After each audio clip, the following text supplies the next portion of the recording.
Welcome everyone. Thanks a lot for staying with us. You're watching Plain Speak with me, Shivani Gupta. We've just seen the results of 4 big states and 3 of them Hindi heartland states. And in all of them, the BJP has come out trumps. That result has stunned many, but it also gives you a picture of what could happen next. Just 6 months more to go for the general elections. There is a consistent saffron wave in the Hindi heartland, at least that has been established. It is not just the wins, but the manner of the wins that is a stark political reality. Repeat mandates for BJP and shrinking control of its main competitor here, the Congress. Now, Prime Minister Narendra Modi hailed the victories for the BJP, calling it not just an endorsement of his policies, but also a sign of a hat-trick win in the upcoming Lok Sabha polls. He also highlighted support of farmers, the underprivileged and women, apart from warning the opposition leaders against negativity. The question of Modi versus who becomes even more pertinent now. Already there were huge question marks on the unity of the opposition bloc, the India bloc. Now with allies openly attacking the Congress, nobody really knows what concerted and joint effort they'll be able to put against a face that continues to be even more popular than before. In these last 2 terms, the Prime Minister has seen off many challenges. Terror attacks were responded to like never before. Apart from Jammu and Kashmir, blasts became a thing of the past in India. Even in Jammu and Kashmir, there is unprecedented peace and prosperity.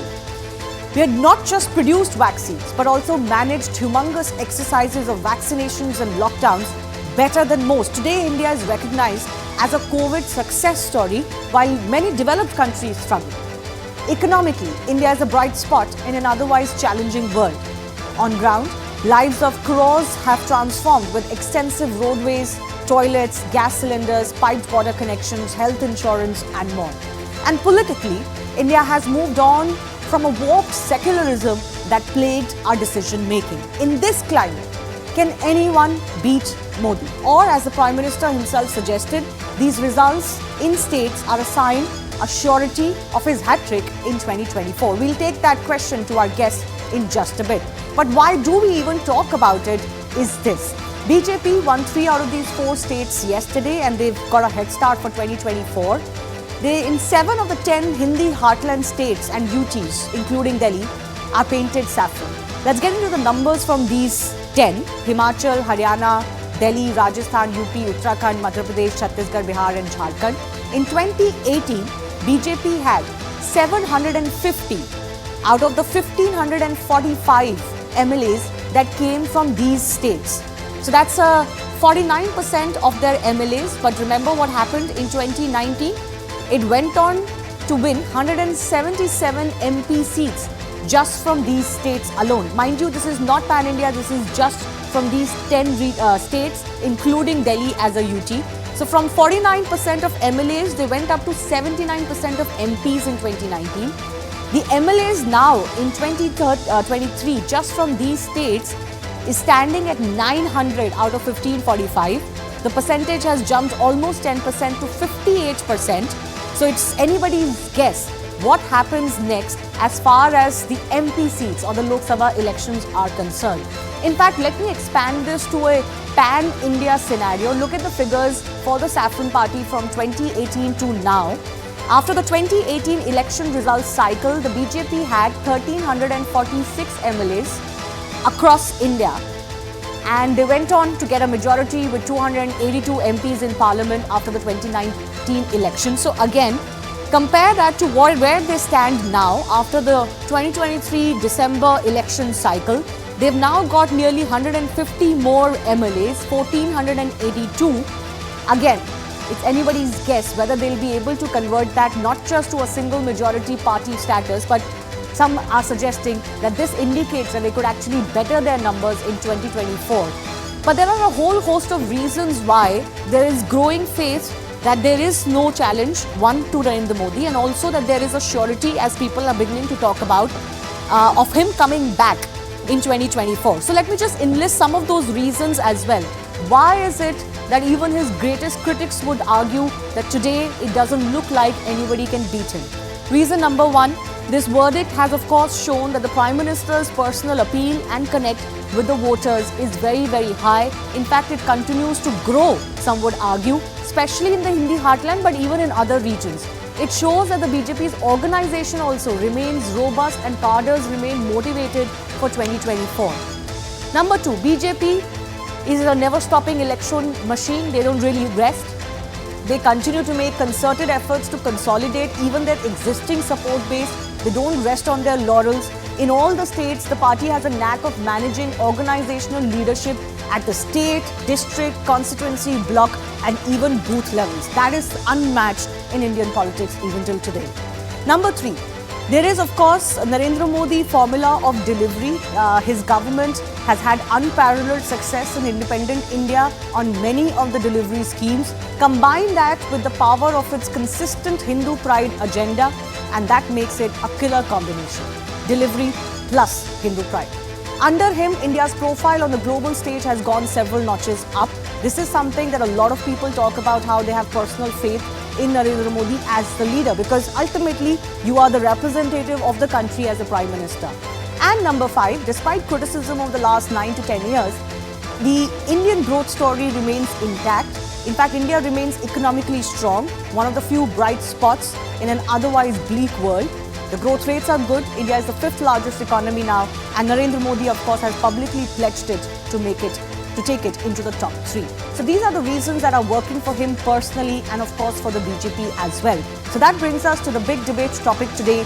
With these results now in the bag, is there a surety of a Modi hat-trick in 2024? That's coming up in just a bit.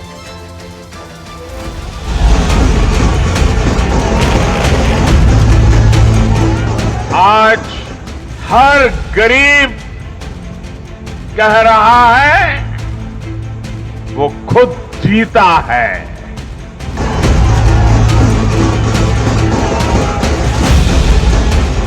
इस चुनाव में देश को जातियों में बांटने की बहुत कोशिशें हुई, लेकिन मैं लगातार कह रहा था कि मेरे लिए देश में 4 जातियां ही सबसे बड़ी जातियां हैं। और जब मैं इन 4 जातियों की बात करता हूं, हमारी नारी शक्ति, हमारी युवा शक्ति, हमारे किसान और हमारे गरीब परिवार। कुछ लोग तो कह रहे हैं कि आज की इस हैट्रिक ने 24 की हैट्रिक की गारंटी दे दी है।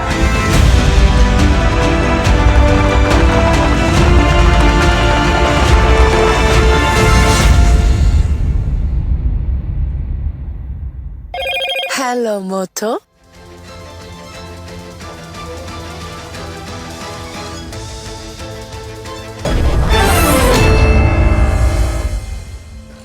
Let's go across to our guest joining us, RP Singh, national spokesperson of the BJP. Bhavya Narasimhamurthy is spokesperson of the Congress party. I'm also joined by Professor Sanjay Kumar, co-director, Lokniti CSDS, and he can bring in his perspective of what these numbers really suggest for the BJP. Also with me, Aman Sharma, executive editor, national affairs, CNN News 18 in our Noida studio. Let me go across to Bhavya first up. These results, despite the fact that the Congress won one state in Telangana, and that was a good victory for the Congress party, beating a regional party, do suggest that nationally speaking, the Congress is unable to present a challenge to the BJP, especially in states where it has to fight it alone, and in states that matter a lot when it comes to a national verdict. Is the Prime Minister wrong when he suggests that his hat-trick is almost confirmed, Bhavya?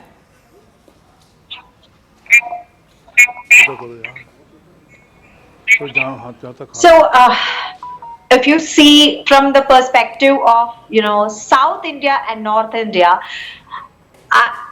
BJP does not exist in South India anymore. In any of the governments, whether it even in alliance with a local party, it does not exist.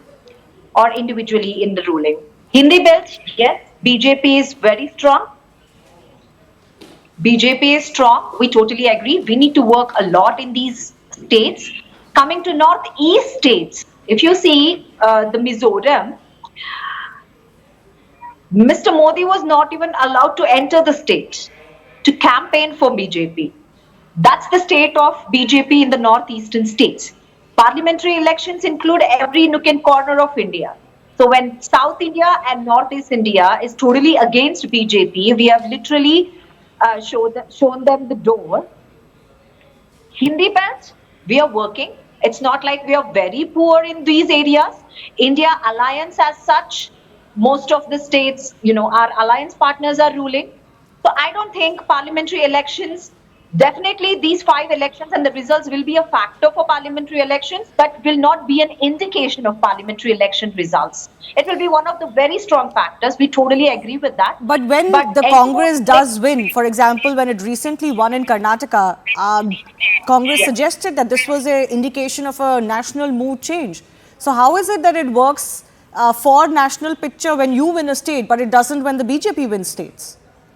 That's because every time BJP wins, what is portrayed across in every channel or in every newspaper or even by the BJP is Mr. Modi's face. If you remember, Mr. Modi campaigned in Karnataka. He literally stayed in Karnataka and every road by road in Bangalore he campaigned, which yielded zero results for BJP. So that notion of Narendra Modi's wave or BJP wave that they had built was destroyed, and this is where the resurgence of Congress started. Now, I'm sorry, are you suggesting that the Modi wave has been destroyed in the country? I wouldn't say destroyed, but definitely it's reducing. On the basis of what? Because it was all based on his elections. Like before this, what they used to claim, every victory was claimed by Mr. Modi, and if they lose some election, Mr. Nadda was blamed. No, don't get into what people say. That's a different matter. On the basis of what are you suggesting that Narendra Modi is less popular as a Prime Minister today than 6 months ago? It was. It's not like Mr. Modi did not campaign in Telangana. It's not like he did not campaign in Karnataka. They did. But the fact is, the Congress party, the government, the previous governments here, and how fed up they were with the BJP government here. The very fact that, some of the strongest BJP leaders were sidelined in Karnataka, all of these factors only to make sure that, they rule from Delhi. They rule Karnataka from Delhi, and they didn't want any strong you're leaders missing here. the point that I'm asking you, Bhavya. The point is this. You may claim there is a north-south divide. The BJP has obviously mentioned how their vote share has increased in Telangana, how their vote share was intact even in Karnataka. And anyways, we know there's a pattern that state and national elections are fought differently. They could well do, they did well in Karnataka last time around too, they could do well again. But that's a separate matter. My point was exactly this, that to give Narendra Modi a pan-India fight, you need a little bit more than this. You cannot rest on Karnataka or even Telangana now. In fact, mind you, I could also argue that Congress is also not very strong in the south. Yes, you won these 2 states, but you are not on your own capable of winning an election in Tamil Nadu. You've been defeated multiple times in Kerala. There are question marks on whether you can come to power in Andhra Pradesh. So it's not like you are the done deal in South India. And, it's just about making inroads in North India. But I'm not playing on this North and South thing. I'm just saying, you look at the national picture right now. Can you give Narendra Modi a fight nationally? Because it's just 3 months to go now. In 2018 also, 2018 we won Chhattisgarh, Rajasthan, but still it didn't turn out to be 2019. It didn't turn out to be our votes. The same thing might repeat. Like you said, state elections are different, national elections are different. But the signs, the way we got the mandate here, 135 full mandate, and for our guarantees, and based on the corruption scandals of BJP, whether I'm just giving you the examples of Karnataka, people have seen the truth, and that's how they gave a mandate. Even when but that's not the taint on the central government. That's precisely the point. Like 4 major states of South India have given their verdict through state assembly elections. No, Bhavya, you're not understanding. I'm sorry, I don't want to interrupt you. It's not like the BJP... One second. It's not like the BJP was in power in South India and it has been rejected. The BJP is anyways trying to build up a presence in South India. But are you, one second, you are saying basically that you are not resigned to the fact that 2024 there is no battle, right? No. Okay. But let me go across to RP Singh of the BJP also. I've given you enough time, Bhavya, just please be patient now. RP Singh of the BJP, Jairam Ramesh did point out that even in 2003, the Congress lost these 3 states, but look what happened in 2004. Look what happened in 2018 and 2019. BJP lost those states, swept these states as far as Lok Sabha is concerned. So is it not a little premature even for the BJP to assume that because they've done well in certain states, they will repeat the national mandate?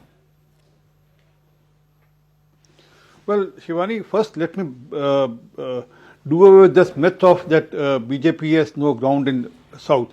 We are a party in Puducherry and we are the party in alliance in Puducherry, and we have a home minister in Puducherry also. One. Secondly, we have 29 member parliament, much more than the Congress party, and then in Telangana also, and in Karnataka also. Yes. And then let me put it very categorically. And also in coming elections, let me put it very categorically, we will do tremendously good in Tamil Nadu also. We acknowledge, we accept that yes, we still have to make our ground in Kerala. We are working for it, but overall countrywide, right from Ladakh till Tamil Nadu, which party has cadre? I mean, which party has Panna Pramukh? Which party works on ground? And as you rightly said, I mean, our party works round the clock. I mean, we don't sleep. It's not that, okay, now we have got to go for a vacation to some unknown country without telling our cadre here. So our party, right from the Prime Minister Modi ji to the Panna Pramukh works round the year, round the clock. I mean, for example, I'll give you a small example. Delhi, there's a new voters which has to be inducted in. I mean, last 2 days, Saturday, Sundays, we slogged like anything to ensure that all new voters should be listed in the voter list. No, fair enough. There's no discounting that. But that doesn't guarantee an electoral mandate, is what I'm suggesting. State election results, many people have made the mistake of oversimplifying them as the national mood in the past, in the last 20 years itself. Well, we have a leader, हमारे पास नेता है, we have policies, नीति, and we have a niyat. People check on, do you really intend to do what you are promising or not? And that's how Prime Minister Modi's guarantee has been accepted and Congress guarantees have been rejected. I'll give you the best example was that Nyaya scheme which Rahul Gandhi wanted to give to people. People didn't accept that scheme. I mean, they thought this man is not worthy of even acknowledging that he will fulfill the promise. So that's how नेता भी है, नियत भी है, और नेता भी है, नीति भी है, और नियत भी है. So all put together is a combination which makes us ahead of all of them in coming elections. And then mark my word, I'll sit with you in May next year. We'll cross 350 as a mark. 350. And we'll do good. We'll do good 350 in forthcoming elections, parliament elections, and we'll do good in South India also. So you're saying there is no anti-incumbency after 10 years of Narendra Modi government. You will only build on it, not lose any votes, any seats. Tell me one thing. When more than 81 crore people are being handheld and are being taken for care for their daily need, so that no one should sleep without food. When more than 11 crore farmers are being taken care by Kisan Samman Nidhi. When more than 4 crore people has got roof on their head and more to come. When more than 11 crore women get gas cylinder at their home and then gas chula at their home, away from that tremendous problem they had to face in their kitchen earlier. When more than 55 crore people are insured without health, when 5 lakh rupees insurance cover is being given to more than 5 crore people, then why would not people vote? It's not. Why would they not vote? Okay, that's a good question. No, you have a good question. That is the question that politicians and even psephologists like Sanjay Kumar will have to wrestle with. Why would the public not vote for Narendra Modi? First of all, Sanjay Kumar, do you sense there is any dip in the popularity of the Prime Minister. Fundamentally, if he's managing to arrest state mandates for the BJP, when it comes to a national election, the public is very clear that they're voting for a Prime Minister. Is there any dip in his popularity at all in the last 10 years?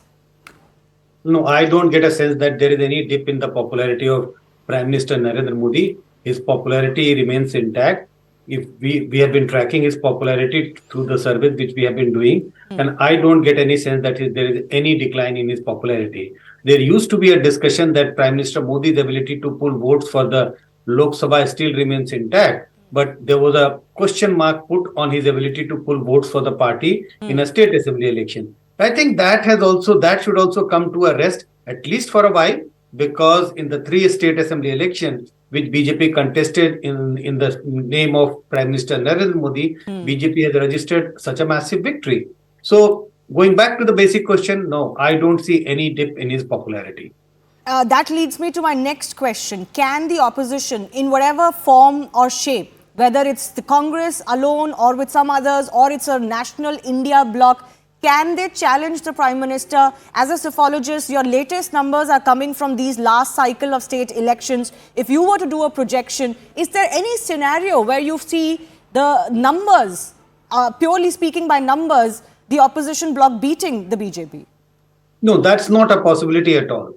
Beating BJP in 2024, in my opinion, is not at all a possibility. But depends. What does beating mean? Does beating means bringing down BJP from 303, where it was in 2019, to say 230, 240?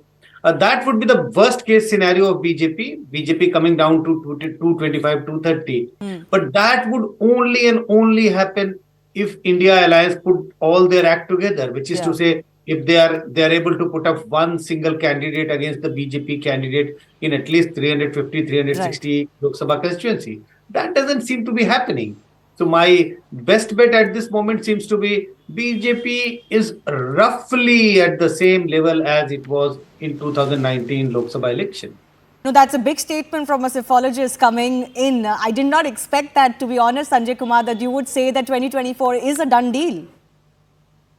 No, if I see that happening, done deal, see, at this moment, because things can change from here till April, but not in a normal situation. If anything, something drastic comes. It has to be some extraordinary change that needs to change the direction in which we are going. And going. that extraordinary change can only take place if there is an extraordinary event. But in a normal situation, I don't see things changing to such an extent that BJP would start losing popularity and Prime Minister Modi would start losing popularity, resulting into BJP slipping it in the support base. That doesn't seem to be happening in the next 3 months. True. That's actually the fundamental catch here. Because when 2 years ago we were having this discussion, there was still some time to go. A year ago, there were 12 months to go. Even during Karnataka elections, there were more months to go. Now, there's literally no time. Before I go across to Aman too, yes, RP Singh, you wanted to come in, please, 30 seconds. Very small point. Sanjay will watch with this, that there are more than 170 plus seats where we cross 50% plus vote. And then 225. We are targeting much more this time. These are 225 seats so much, where we have 50% plus votes. So where is the chance, Shivani? Even if they club together and one-to-one, where is the chance? And also, who's going to lead them? Mamata Banerjee, Sharad Pawar, Rahul Gandhi, who is going to lead them? Or Arvind Kejriwal, who probably will be in jail before that? No, that's a good question. I'll take that to Aman. You know, you have to work with your best case scenario. If we were to play devil's advocate, Aman, what is the best case scenario for the opposition? If there was one fundamental thing they needed to do to sort out before the general elections to be able to put up a fight, what would that be according to you? Well, frankly, Shivani, I don't see what that thing can be. Frankly, I agree to a greater extent with Professor Sanjay Kumar that, if you look at, as he's saying that 2024 looks like a done deal at the moment, if you look at the numbers very clearly, look at the heartland, right from UP, Rajasthan, Madhya Pradesh, Chhattisgarh, Punjab, Uttarakhand, Haryana, these states I could calculate BJP is already in a pole position in nearly 200 seats. This may be an argument from the Congress that last time, they won the 3 states and still the BJP won 62 out of 65 seats in the 3 states that went to polls just now in December. But, the different factor here is that the different factor is Prime Minister Narendra Modi. BJP swept these states the last time in the Lok Sabha because of Prime Minister Narendra Modi's face. So I think that is going very strongly for the BJP. Also, I think the extraordinary event that Mr. Sanjay Kumar is speaking about, that extraordinary event was where you went a few days back, which is going to happen on January the 22nd, the Ram Temple inauguration by the Prime Minister. I think that event will have a great impact. That will only boost the BJP. That will only boost the BJP in the heartland. And I'm telling you, top BJP leaders are very, very sure that they are crossing the mark of the last 2019 Lok Sabha elections. Where the Congress, I think, needs a strategy, and I must tell you, even senior Congress leaders feel that, is the heartland. They need to do something different in the heartland, but it is looking increasingly difficult after Congress losses in these 3 states. Whether we like it or not, and just to take forward Bhavya's point also, that, oh, look, we are so strong in the south and the BJP is non-existent in the south. You cannot win the national mandate on the basis of that. It is not true. You do have to make a presence felt in the north, otherwise you cannot win. It is not true that also the BJP is not strong. The road to parliament goes through UP, as everybody knows. And UP is a very, very solid state for the BJP right now. I will not be surprised if today, if a poll is done, BJP wins 75 plus seats in UP. It's an extremely strong state for UP with Yogi Adityanath as CM, Prime Minister Modi's appeal. It's a true double engine, I would say. Congress, I think, it's also a misnomer, I think, to say that BJP is not present in the south in a Lok Sabha election.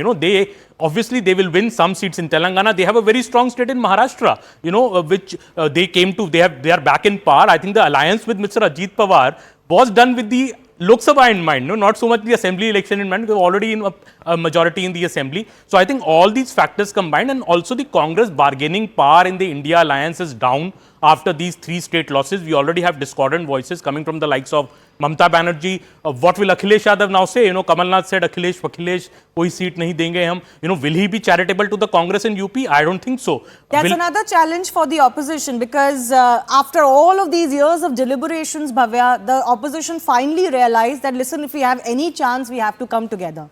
And this India alliance effort was the best so far that has been put up. We all know how third fronts go, so I'm not getting into that, but this was possibly the best effort that has been put on so far since Modi came to power. And even this is seemingly going nowhere.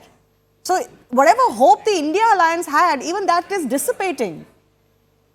No, we have only had a couple of meetings, and one of the main meetings to strategize is being scheduled, soon to be scheduled. In which some of the top leaders may not come.